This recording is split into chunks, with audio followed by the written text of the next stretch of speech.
1 घंटा बहस चली, बुनियादी सवाल आया, हिंदू मुसलमान का विवाद नहीं है।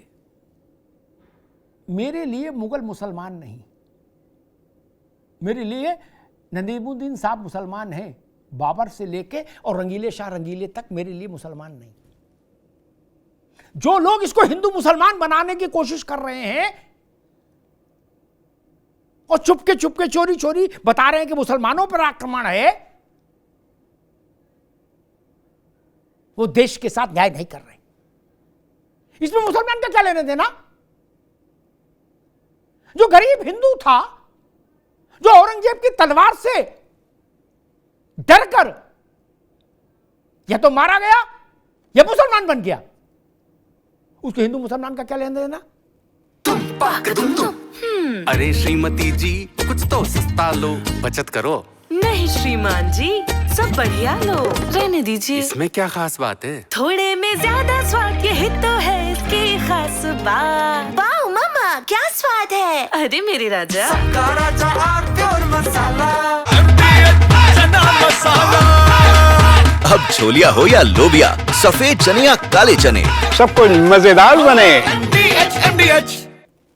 अशोक भाई मेरे मित्र हैं, उन्होंने कहा कि इस सरकार में ऐसा हो रहा वैसा हो रहा है। ठीक बात है, उनके परसेप्शन है, लेकिन मैं एक बात कहूं, कोई भी सरकार हो, हम भारत के लोगों को सरकार बनाने और बिगाड़ने का अवसर हर 5 साल में मिलता है। एक बार जब 1.5 साल लेट हुआ तो अशोक जी के बड़े भाई के कारण हुआ, कांग्रेस पार्टी के कारण, बाकी हर 5 साल में मिलता है। बाबर के खिलाफ वोट तो नहीं हो रहा था, अकबर के समय तो वोट नहीं होता था ना। और जो बादशाह सलामत अपनी बेगम के पाखाने में खुशबू का ऐलान करते थे, उनके समय में भी वोट नहीं होता था। तानाशाही उसको कहते हैं अशोक भाई। जब तक ननकू और रज्जाक के पास ये ताकत है कि हिंदुस्तान की सरकार वो तय करे, तब तक इस देश में लोकतंत्र सुरक्षित है। इंदिरा गांधी ने इस लोकतंत्र को का अपहरण करने की कोशिश की, जनता ने उनको वनवास दिया 2.5 साल के लिए, चुनाव हार गई। इसलिए वहां तक मत ले जाइए इस लड़ाई को। मुगलों को कवर फायर क्यों दें? मैं ये वन लाइनर कहता हूं, मुगलों को कवर फायर क्यों दें? हमारे रिश्तेदार लग रहे, लोक भाषा में कहूं तो। और कवर फायर दोगे तो रिश्तेदार फिर साबित हो जाओगे, नहीं तो काहे को आप कवर फायर दे रहे? क्या समस्या है? ये कहने में कोई कंठ नहीं सूखता कि मुगलों से ज्यादा जाति तो रामलाल ने की, श्यामलाल ने की, मोतीलाल ने की। क्या सिद्ध करना चाहते हो मित्र? मुगलों के एजेंट हैं। अब तो कुछ असरफी फसरफी भी नहीं मिलेगी। उनके दरबार का समय होता तो कुछ माल पानी भी मिलता। अब तो कोई चाय भी नहीं पिलाएगा ठेली पर, चाहे जितना मुगल करो, क्या फायदा? कहा जा रहा है इतिहास को विकृत करना, विकृत इतिहास को दुरुस्त करने की कोशिश है। मैं अक्सर कहता हूं कि इतिहास के मामले में जितना काम होना चाहिए था अशोक भाई 2014 के बाद से उतना नहीं हुआ। मैं ऐसी उम्मीद करता था कि 14 से 24 तक 10 वर्ष में भारत के इतिहास में जितने ये धूर्ततापूर्ण प्रयोग किए गए हैं, ये सब बाहर हो जाएं। एक जेन्युइन हिस्ट्री, एक वास्तविक इतिहास देश का सामने आए।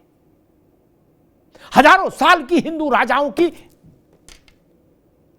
परंपरा भारत में, उनका इतिहास में कहां जिक्र है और कितना जिक्र है?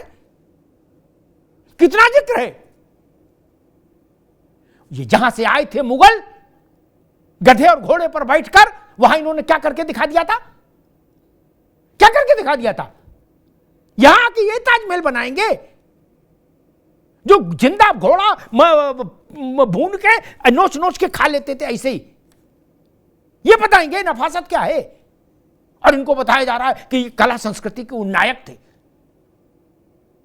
शाहजहां के समय एक विदेशी आया, मौलाना मुफ्ती साहब, बड़ी रोचक बात है, सुन लीजिए, आनंद आएगा। क्या हमें आपको क्या लेने देना, हमारे रिश्तेदार तो है नहीं मुगल।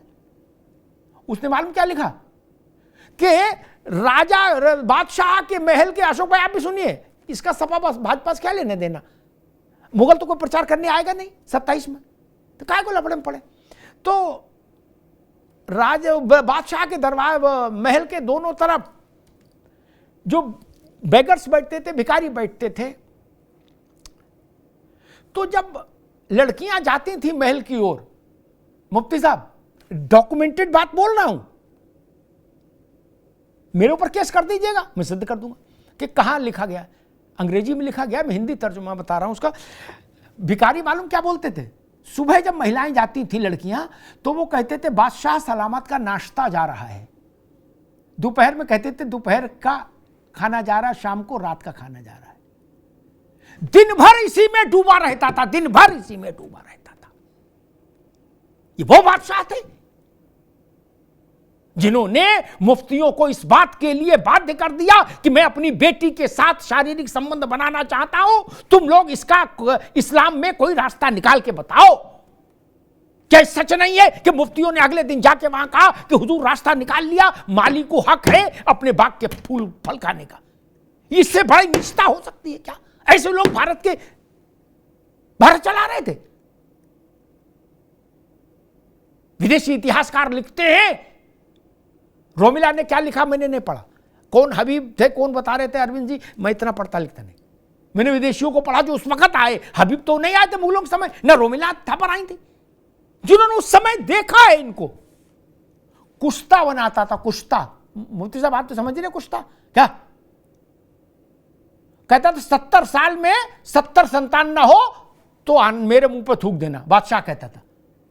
भारत के बादशाह के पास इतना टाइम कुश्ते में व्यस्त रहता था क्या, अपने दरबारी को दे दी बुड्ढे को, 5-7 साल बाद बुड्ढा मिला, बोला हुजूर ये बड़ी गजब की चीज है, 40-50 अपने भी हो गए 10-5 महिलाओं से।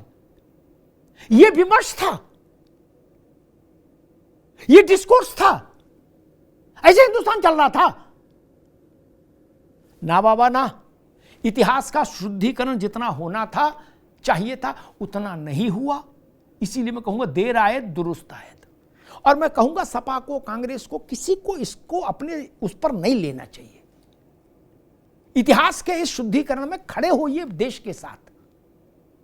हमारा रिश्ता राणा प्रताप से है, हमारा रिश्ता छत्रपति शिवाजी महाराज से है, हमारा रिश्ता झलकारी बाई से है, हमारा रिश्ता बिजली पासी से है, हमारा रिश्ता महारानी लक्ष्मीबाई से है। हमारा रिश्ता उनसे नहीं हो सकता अशोक जी, चाहे गंगा में खड़े हो जाओ और चाहे मंच से चिल्लाओ, जिन्होंने भारत की आत्मा को रौंदने का काम किया अयोध्या में, काशी में और मथुरा में, जिन्होंने हजारों साल के लिए भारत की आत्मा को कलंकित करने का काम किया, उनके साथ भारत का मन खड़ा नहीं हो सकता। यह काम तो बहुत देर से हुआ और बहुत छोटा हुआ है, अभी भी वायरस मरा नहीं है, लोड कम हुआ है वायरस का, वायरस है। मैं सरकार से कहूंगा वैक्सीन खोजो और डबल वैक्सीन लगाओ ताकि वायरस भी खत्म हो जाए। ये बिन कासिम से लेके और रंगीले शाह रंगीले तक का चैप्टर असली दिखाओ, असली पिक्चर शोले, ये नकली पिक्चर नहीं दिखाओ। मुगले आजम क्या कि सब फूल सूंघते हुए और मोहब्बत की दुकान खोले हुए थे ना, मोहब्बत की दुकान नहीं, वो अन्याय, हिंसा और लूट की दुकान थी। धन्यवाद। अरे श्रीमती जी कुछ तो सस्ता लो, बचत करो। नहीं श्रीमान जी, सब बढ़िया लो, रहने दीजिए। इसमें क्या खास बात है? थोड़े में ज्यादा स्वाद, यही तो है इसकी खास बात। वाह मम्मा क्या स्वाद है। अरे मेरे राजा,